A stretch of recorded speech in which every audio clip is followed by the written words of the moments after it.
Hey friends, the Redmi Turbo 5 Max has just been released. Since it's called Max, it can't just be big, other aspects have to be maxed out too.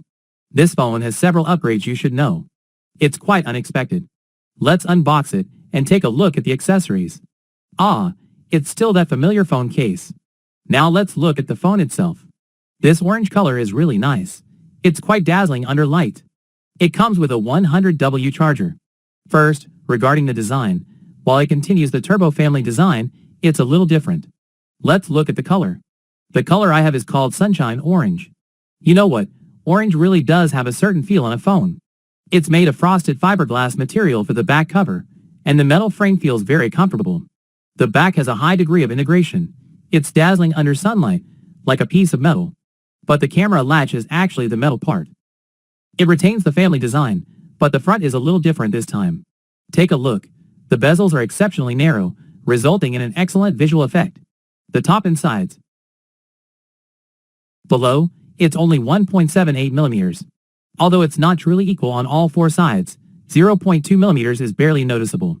And then, paired with this 6.83-inch 1.5K resolution, 3500 nits peak brightness super sunlight eye protection screen, the overall visual effect is indeed quite maxed out. As for the fingerprint sensor, this time it's ultrasonic and supports swipe to register, registering successfully in about 3 seconds. The recognition speed and accuracy are quite high, which deserves praise. The Turbo series signature ring light strip is still retained. There are specific notifications for music playback and incoming calls.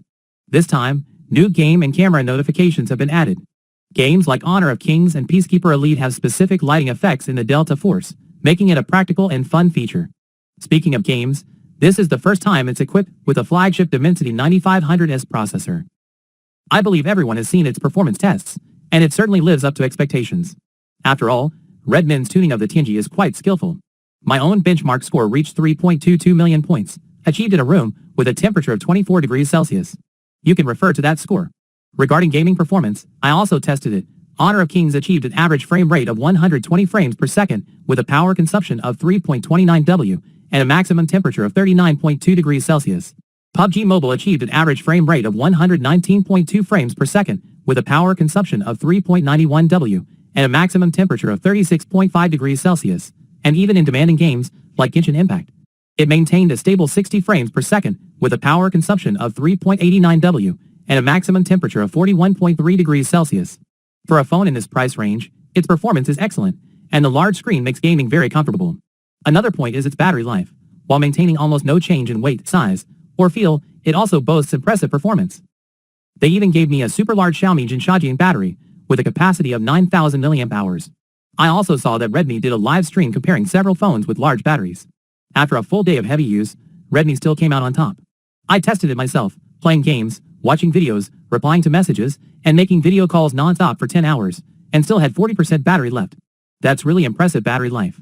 Besides that, there's another upgrade that everyone should be paying attention to.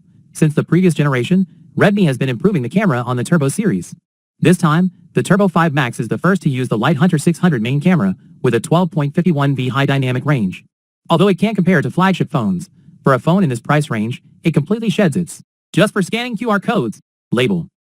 You can check out my sample photos. The image quality is quite high, whether taken during the day or at night.